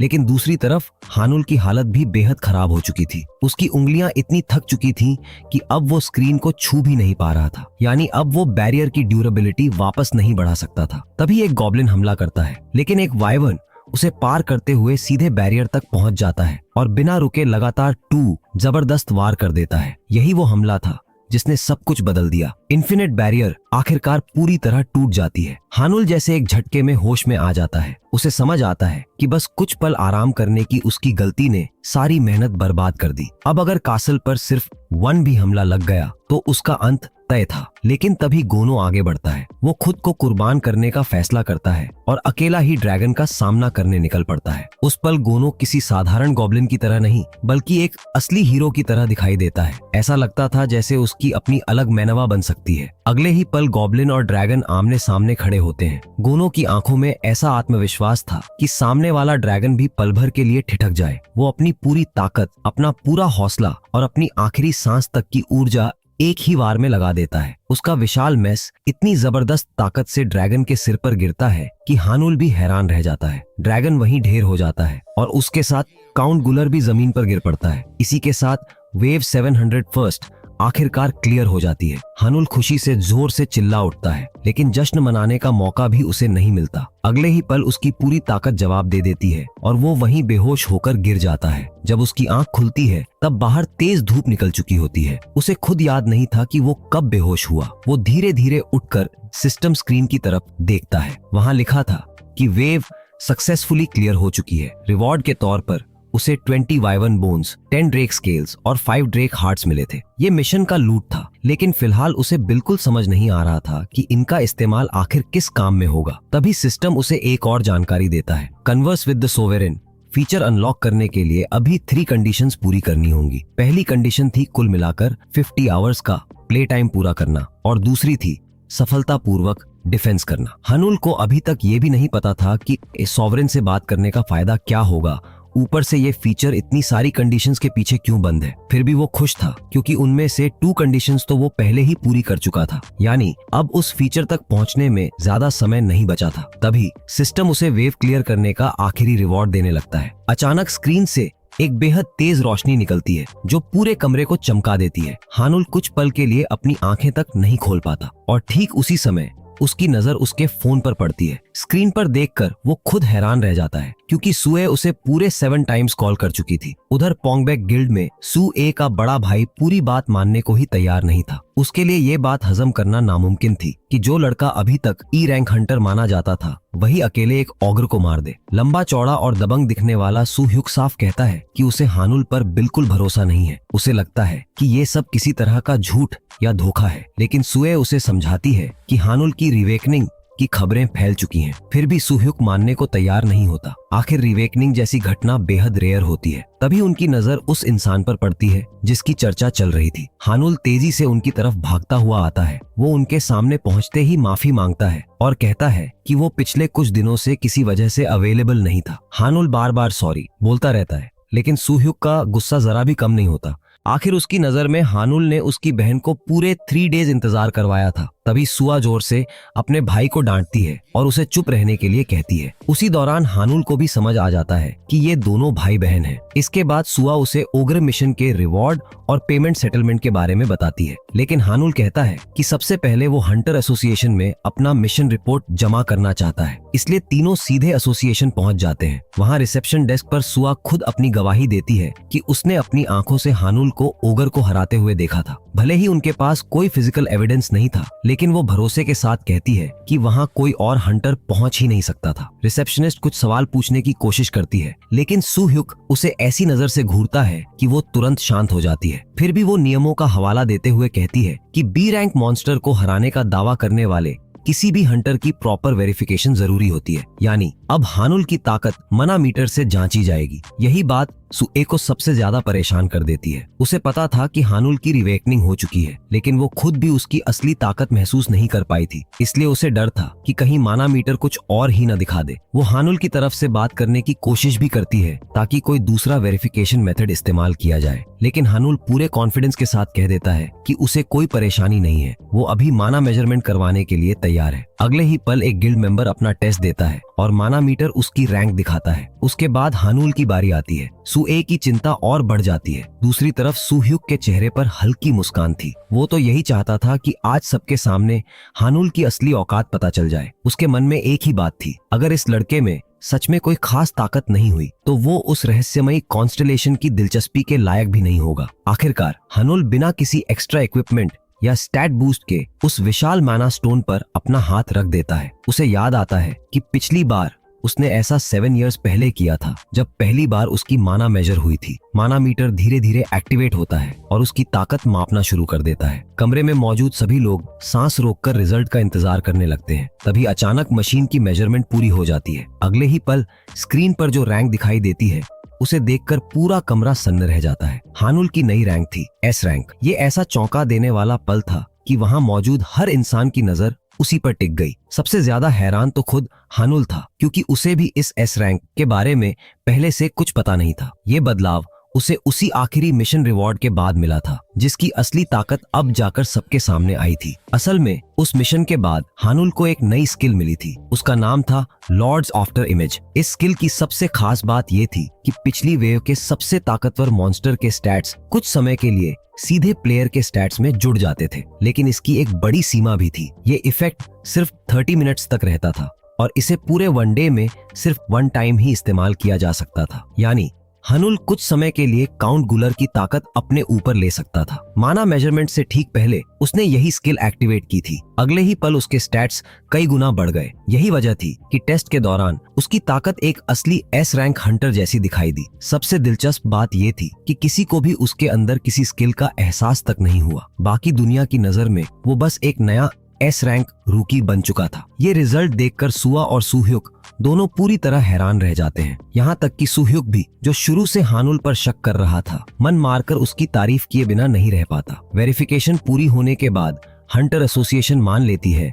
कि ओगर को हराने वाला इंसान सच में हानुल ही था। एसोसिएशन का एक मेंबर मुस्कुराकर कहता है कि उन्हें सिर्फ इसी कंफर्मेशन की जरूरत थी। हानुल दोनों भाई बहन का धन्यवाद करता है कि उनकी वजह से पूरा प्रोसेस आसानी से पूरा हो गया। फिर वो वहां से निकलने लगता है, लेकिन जैसे ही वो जाने लगता है सू ह्युक उसे रोक लेता है। इस बार वो उससे वाइस गिल्ड लीडर के तौर पर कॉफी पर बैठकर बात करने का निमंत्रण देता है। इतनी बड़ी गिल्ड की तरफ से आया ये इनविटेशन वहां मौजूद बाकी लोगों का भी ध्यान खींच लेता है, लेकिन अगले ही पल हानुल ऐसा जवाब देता है कि सब चौंक जाते हैं। वो बड़ी शांति से ऑफर ठुकरा देता है और कहता है कि अगर गिल्ड से जुड़ी कोई जानकारी चाहिए होगी तो उसके लिए सुआ ही काफी है। इतना कहकर वो वहां से चलता बनता है। पीछे खड़ा सू ह्युक कुछ पल तक बस उसे जाता हुआ देखता रह जाता है, क्योंकि उसके पास जवाब देने के लिए शब्द ही नहीं बचे थे। घर पहुंचते ही हानुल देखता है कि उसकी खबर हर तरफ फैल चुकी है। टीवी न्यूज़र को से लेकर इंटरनेट तक हर जगह उसी की चर्चा हो रही थी। हंटर एसोसिएशन ने फिलहाल उसकी ऑफिशियल रैंक बी रैंक घोषित की थी। इसकी वजह भी साफ थी। एसोसिएशन के नियमों के मुताबिक कोई भी हंटर एक बार में 3 रैंक्स से ज्यादा ऊपर नहीं जा सकता था। इसलिए असली ताकत होने के बावजूद उसे सीधे एस रैंक नहीं दिया गया। कुछ देर बाद हानुल अपनी लाइव स्ट्रीम भी शुरू कर देता है। चैट में हमेशा की तरह लोग उस पुराने गेम का मजाक उड़ा रहे थे। दूसरी तरफ उसके व्यूअर्स उस रहस्यमयी एस रैंक हंटर की बातें कर रहे थे जिसने सुह्युग जैसे बड़े हंटर के सामने भी बिना डरे अपना रुख दिखाया था। कुछ लोग अंदाजा ऐसा लगा रहे थे कि शायद वो जल्द ही पोंगबैक गिल्ड ज्वाइन कर लेगा। तभी किसी व्यूअर को ये रूमर भी पता चलता है कि उस हंटर ने गिल्ड का ऑफर ही ठुकरा दिया। चैट में सब उसी की बातें कर रहे थे। तभी हानुल मुस्कुराकर कहता है कि इस बार उसके पास व्यूअर्स के लिए बिल्कुल नया कंटेंट है। इस बार स्ट्रीम सिर्फ गेम की नहीं होगी बल्कि असली हंटर लाइफ से जुड़ी होगी। लेकिन शुरुआत में व्यूअर्स को इसमें ज्यादा दिलचस्पी नहीं दिखती, इसलिए हानुल उनसे ही पूछ लेता है कि अगला डंजन कौन सा होना चाहिए। ये सुनते ही चैट में सब चौंक जाते हैं। उन्हें लगता है कि क्या हानुल सच में पूरा डंजन रेड लाइव स्ट्रीम करने वाला है, क्योंकि ऐसा करना सीधा इलीगल माना जाता था। हंटर्स के ऊपर एक कॉन्फिडेंशियलिटी एग्रीमेंट लागू होता था जिसके तहत डंजन के अंदर की जानकारी सार्वजनिक नहीं की जा सकती थी। हानुल तुरंत उनकी गलतफहमी दूर करता है। वो कहता है कि वो रेड लाइव नहीं दिखाएगा, मिशन पूरा होने के बाद सिर्फ क्लियरेंस सर्टिफिकेट दिखाएगा और फिर खुद पूरी कहानी सुनाएगा। ये सुनते ही व्यूअर्स उत्साहित हो जाते हैं। उन्हें लगता है कि उसकी स्टोरी जबरदस्त होने वाली है। तभी चैट में एक व्यूअर सुझाव देता है कि हानुल को मैड ड्रैगन्स नेस्ट डंजन जाना चाहिए। लेकिन उसी समय दूसरा व्यूअर 50,001 का डोनेशन भेजकर जोर देता है कि अगला टारगेट जायंट्स किचन डंजन होना चाहिए। तभी एक थर्ड व्यूअर पूरे 1 मिलियन वन डोनेट कर देता है और हानुल से स्पाइडर्स फॉरेस्ट में जाकर क्वीन की टांगे उखाड़ने की गुहार लगाने लगता है। 50,000 और 1 मिलियन के बीच का फर्क ही पागल कर देने वाला था। लेकिन लगातार बरस रहे डोनेशंस देखकर तो हमारे भाई का दिमाग ही घूम गया। वह चैट को शांत रहने के लिए कहता है और तभी उसकी नजर सबसे ऊपर आए एक नए नोटिफिकेशन पर टिक जाती है। किसी ने पूरे 10 मिलियन वन डोनेट कर दिए थे। यह देखकर सिर्फ हानुल ही नहीं बल्कि स्ट्रीम देख रहे बाकी सभी व्यूअर्स भी हैरान रह जाते हैं। लगता तो ऐसा था जैसे हमारे भाई को कोई अमीर वेल फैन मिल गया हो, लेकिन असलियत कुछ और ही थी। यह डोनेशन सॉवरेन के असिस्टेंट ने भेजा था क्योंकि वह हानुल से बात करना चाहता था। इतनी बड़ी रकम देखकर हानुल के मन में सबसे पहला सवाल यही आया कि आखिर उसे कहां भेजा जा रहा है। इसलिए वह उस व्यूअर से उसकी रिकमेंडेशन पूछता है। रहस्यमयी एंटिटी जवाब देती है कि हानुल को गार्डन ऑफ मेडिटेशन के सबसे गहरे हिस्से तक जाना चाहिए। यह सुनते ही बाकी व्यूअर्स के होश उड़ जाते हैं। उनके हिसाब से ये कोई मिशन नहीं बल्कि सीधा मौत का बुलावा था, क्योंकि आज तक कोई भी उस डंजन को क्लियर नहीं कर पाया था। गार्डन ऑफ मेडिटेशन कुल 3 हिस्सों में बांटा हुआ था, एंट्रेंस, लेक और सबसे डीपेस्ट पार्ट। एंट्रेंस को हंटिंग ग्राउंड के हिसाब से काफी सुरक्षित माना जाता था, लेकिन असली मुसीबत बीच में मौजूद लेक थी जहां खतरा कई गुना बढ़ जाता था। और सबसे गहरे हिस्से में क्या है ये तो किसी को पता ही नहीं था, क्योंकि आज तक कोई भी लेक पार नहीं कर पाया था। सिर्फ सुयाख्याय इंसान था जो इतनी दूर तक पहुंच पाया था, लेकिन वह भी अपनी लिमिट पर पहुंचकर आगे नहीं बढ़ सका और अब हानुल से उसी जगह तक जाने की उम्मीद की जा रही थी। अपने हिसाब से भी हानुल जानता था कि यह मिशन लगभग नामुमकिन था। तभी व्यूअर 1 एक और बात जोड़ता है। वह कहता है कि हानुल को पूरा डंजियन क्लियर करने की जरूरत नहीं है। मिशन तब भी पूरा माना जाएगा अगर वह सिर्फ डीपेस्ट पार्ट तक पहुंच जाए। यह सुनकर मिशन थोड़ा आसान जरूर लगने लगता है। व्यूअर 1 ये भी वादा करता है कि अगर हानुल किसी तरह पूरा डंजियन क्लियर कर लेता है तो उसे एक्स्ट्रा सपोर्ट भी मिलेगा। बाकी सभी व्यूअर्स तुरंत इस पागलपन भरे सजेशन का विरोध करने लगते हैं। उन्हें पूरा यकीन था कि सिर्फ कंटेंट के चक्कर में उनका पसंदीदा स्ट्रीमर अपनी जान खतरे में डाल रहा है। हानुल भी इस मिशन की गंभीरता अच्छी तरह समझता था, लेकिन वह मन ही मन तय कर चुका था कि वह सिर्फ डीपेस्ट पार्ट तक जाएगा और फिर सुरक्षित वापस लौट आएगा। ऊपर से व्यूअर 1 खुद चाहता था कि वह पूरा डंजियन क्लियर करे और उसने मदद का वादा भी किया था। सच कहें तो हानुल इस मिशन को लेकर बिल्कुल एक्साइटेड नहीं था, लेकिन आखिर में वह जोर से चिल्लाकर कहता है, मैं तैयार हूँ। इसके बाद कहानी हंटर ब्यूरो पहुंचती है, जहां रिसेप्शनिस्ट उसके सोलो एक्सपीडिशन की रिक्वेस्ट दर्ज कर रही थी। जब उसे पता चलता है कि हानुल गार्डन ऑफ मेडिटेशन के सबसे गहरे हिस्से तक जाना चाहता है तो वह उसे याद दिलाती है कि यह उसकी जिंदगी का सबसे खतरनाक सफर होगा और उसे सब कुछ अकेले ही करना पड़ेगा। हानुल बिना हिचक बस इतना कहता है, आप रिक्वेस्ट प्रोसेस कर दीजिए। रिसेप्शनिस्ट पहले उसे 1 वीक बाद का स्लॉट देती है, लेकिन हानुल तुरंत कहता है कि उसे इससे भी जल्दी क्लियरेंस चाहिए। आखिर सोलो एक्सपीडिशन में उसे किसी टीम का इंतजार तो करना नहीं था। यह सुनकर रिसेप्शनिस्ट उसे अगले ही दिन का स्लॉट ऑफर करती है और हानुल बिना एक पल गंवाए उस पर राजी हो जाता है। अगले दिन उसे ठीक 4 o'clock पर आने के लिए कहा जाता है। अपॉइंटमेंट फिक्स होने के बाद हानुल वहां से निकल पड़ता है, लेकिन जैसे ही वह बिल्डिंग से बाहर आता है 2 लोग उसका रास्ता रोककर उससे बात करने की कोशिश करते हैं। ये थे म्योंग हुन और स्वर्ण, जो क्रमशः एगिस गिल्ड और साने गिल्ड की एचआर टीम के लीडर्स थे। हानुल तुरंत समझ जाता है कि इन्हें उसके हाल ही में हुए इवैल्यूएशन रीसेट के बारे में पता चल चुका है। दोनों गिल्ड्स उसे अपनी टीम में शामिल करने के लिए बेहद उत्साहित थे। आखिर ये दोनों कोरिया की बिग 3 गिल्ड्स में गिनी जाती थी। इतना ही नहीं, वे उसे पंगबैक गिल्ड से भी कहीं ज्यादा आकर्षक ऑफर देने को तैयार थीं। लेकिन हानुल को गिल्ड ज्वाइन करने में जरा भी दिलचस्पी नहीं थी। वह उनकी बातों को वहीं छोड़कर सीधे अपने मिशन पर ध्यान देते हुए आगे बढ़ जाता है। उसके लिए इस समय सबसे जरूरी चीज कोई गिल्ड नहीं बल्कि डंजियन था। उसे अच्छी तरह पता था कि अगर वह किसी गिल्ड में शामिल हो गया तो उसकी आजादी खत्म हो जाएगी और वही उसके रास्ते की सबसे बड़ी रुकावट बनेगी। दूसरी तरफ उसी समय सुयुक को खुद हानुल का एक नया मैसेज मिलता है। हानुल उसे अपने मिशन के बारे में बताता है और साफ कहता है कि वह गार्डन ऑफ मेडिटेशन के सबसे गहरे हिस्से तक पहुंचना चाहता है, उसी जगह तक जहां खुद सुयुक भी कभी नहीं पहुंच पाया था। यही वजह थी कि उसने इन्फॉर्मेशन लेने के लिए एस रैंक हंटर से कांटेक्ट किया था। शुरुआत में सुयुक को कोई खास वजह नहीं दिखती कि वह अपनी जानकारी किसी और को दे, लेकिन तभी हानुल एक ऐसी बात कहता है जिससे वाइस लीडर पूरी तरह चौंक जाता है। हानुल दावा करता है कि उसके पास डंजन क्लियर करने का एक सीक्रेट तरीका है। इतना ही नहीं, वह यह भी कहता है कि अगर मिशन सफल हुआ तो वह पब्लिकली यही अनाउंसमेंट करेगा कि उसने पंगबैक गिल्ड की मदद से डंजन क्लियर किया है। अब मामला बराबरी का हो गया था। इस डील से दोनों का फायदा था, इसलिए सुयुक इन्फॉर्मेशन देने के लिए तैयार हो जाता है। हालांकि उसके मन में अब भी एक सवाल था, क्या हानुल के पास सच में डंजियन क्लियर करने का कोई तरीका है? हानुल पूरे आत्मविश्वास के साथ हाँ कहता है। यह सुनकर सुयुक एक बार फिर उसे गिल्ड ज्वाइन करने का ऑफर देता है, लेकिन हानुल बिना एक सेकंड गंवाए साफ मना कर देता है। तभी सुयुक ऐसा जताने की कोशिश करता है जैसे सिर्फ वही हानुल में इंटरेस्ट रखता हो, लेकिन हानुल मुस्कुराकर बता देता है कि एगिस गिल्ड और स्नेह गिल्ड भी उससे कांटेक्ट कर चुके हैं। यह सुनते ही सुयुक के चेहरे का रंग उड़ जाता है। उसे तुरंत समझ आ जाता है कि बाकी दोनों बड़े गिल्ड्स भी मैदान में उतर चुके हैं। हानुल आगे कहता है कि पंगबैक गिल्ड का ऑफर उसके लिए कोई खास मायने नहीं रखता। आखिरकार निगोशिएशन में हार मानते हुए सुयुक एक बात साफ कर देता है, उसके पास डीपेस्ट पार्ट के बारे में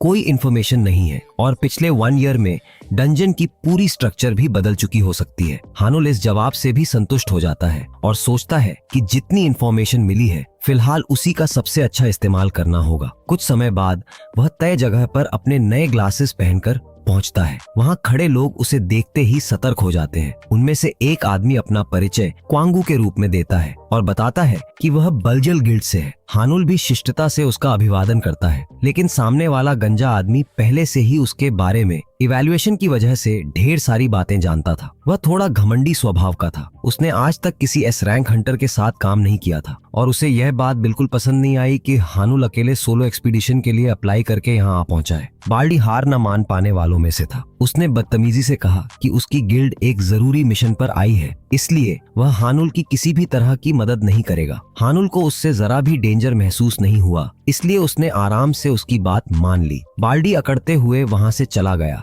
जैसे असली लड़ाई में एस रैंक की कोई कीमत ही न हो। हानुल ने भी नहीं सोचा था कि पहले ही दिन इन लोगों का मूड इतना खराब मिलेगा। वैसे वह खुशकिस्मत था कि उसे इतनी जल्दी एंट्री मिल गई थी, क्योंकि ऐसे डंजन्स में मिनिमम पार्टी साइज जरूरी होती थी और एंट्री के लिए लगभग 1 मंथ पहले रिजर्वेशन करना पड़ता था। बाकी पार्टी मेंबर्स काफी समय से वेट कर रहे थे, जबकि हानुल पहले ही दिन अंदर जाने में कामयाब हो गया था। यही वजह थी कि वे उससे चिढ़े हुए थे। हानुल ने इन सब बातों की परवाह किए बिना अपनी सेजेस आई स्किल एक्टिवेट की और सबकी रैंक चेक करने लगा। रिजल्ट देखकर उसे कोई हैरानी नहीं हुई। उन सबकी रैंक उसके मुकाबले बहुत कमजोर थी और डीपेस्ट पार्ट तक पहुंचने की उनकी कोई औकात नहीं थी। उसे यह भी शक हुआ कि शायद इन्हें किसी पर नजर रखने के लिए भेजा गया है, लेकिन हानुल को पूरा भरोसा था कि अंदर जाकर उसका इन लोगों से ज्यादा सामना नहीं होने वाला। तभी वह गंजा आदमी पलटकर पूछता है, इतना मुस्कुरा क्यों रहा है? हानुल आराम से जवाब देता है, बस एक फनी जोक याद आ गया। लेकिन वे लोग इतने इनसिक्योर थे कि उन्हें लगा वह उन्हीं का मजाक उड़ा रहा है। बस फिर क्या था,